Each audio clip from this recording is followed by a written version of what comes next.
Today, Navy SEALs stand as living legends, the embodiment of strength, courage, and unwavering determination. Their stories of valor have been woven into modern folklore,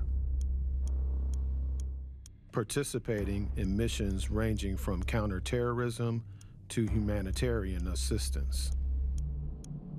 Tonight, I can report to the American people and to the world that the United States has conducted an operation that killed Osama bin Laden, the leader of Al-Qaeda. These modern-day warriors face challenges that push the limits of human endurance, enduring relentless training, clandestine missions, and a brotherhood like no other.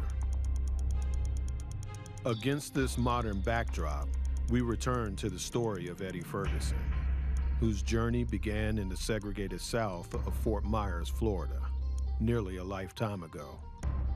Little did he know that the Navy SEALs of today would be a reflection of his own unwavering determination, passion, and adaptability.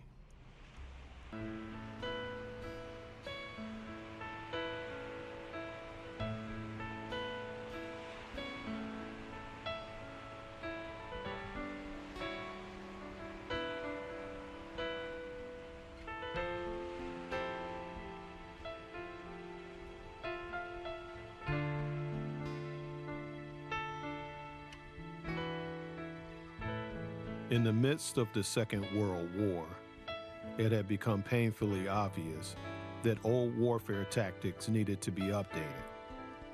It would take more than just battleships to control the seas.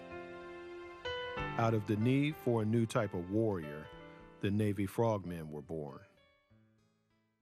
Navy Frogmen is a term that was used to describe their predecessors to the modern-day Navy SEALs. During World War II, the Navy formed several specialized units, including the Naval Combat Demolition Units and the Underwater Demolition Teams, also known as UDTs, to conduct hydrographic reconnaissance and demolition operations. However, a house divided cannot stand. The U.S. military was desegregated by President Harry S. Truman in 1948 by Executive Order 9981. There is no justifiable reason for discrimination because of ancestry, or religion, or race, or color. But the country was still a long way from walking together in unity. A fractured fighting force could never effectively defend a nation. One thing that's important to remember is that throughout World War II, the military was racially segregated. And that segregation really made no sense. It meant that the military had to do everything in duplicate. They had to have separate barracks, separate latrines, separate dining facilities. And it's someone's job to make sure all those things remain separate, both in the United States, but then also once troops deployed. They went so far as to even segregate blood from blood donors in the Red Cross, even though there's no scientific basis to do that. It was a point of real frustration for Black Americans during World War II because they felt like their patriotism wasn't being respected. They were literally being treated as second-class citizens, even while they were fighting, in some cases dying for their country. At the end of the war in 1945, the integration of the military is a huge deal. This is one of the things that civil rights activists have been fighting for since the late 1930s, and it remains a real hot-button issue at the end of the war. In 45, 46, 47, those protests continue and they become enhanced. Finally, in 1948, President Truman signs Executive Order 9981, which officially desegregates the military. President Truman signs that executive order because he recognizes that Black voters are going to play an even more important role in terms of the future of the Democratic Party. So it's really a political calculus on President Truman's part.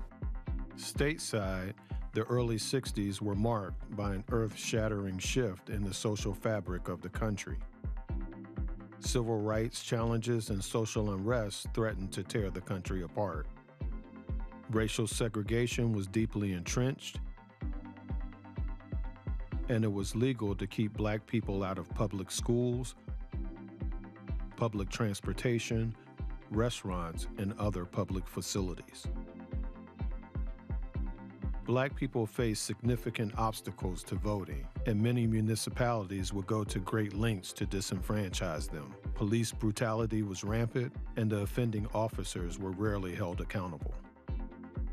Black Americans faced institutionalized housing discrimination and were unable to access mortgages and homes in various neighborhoods.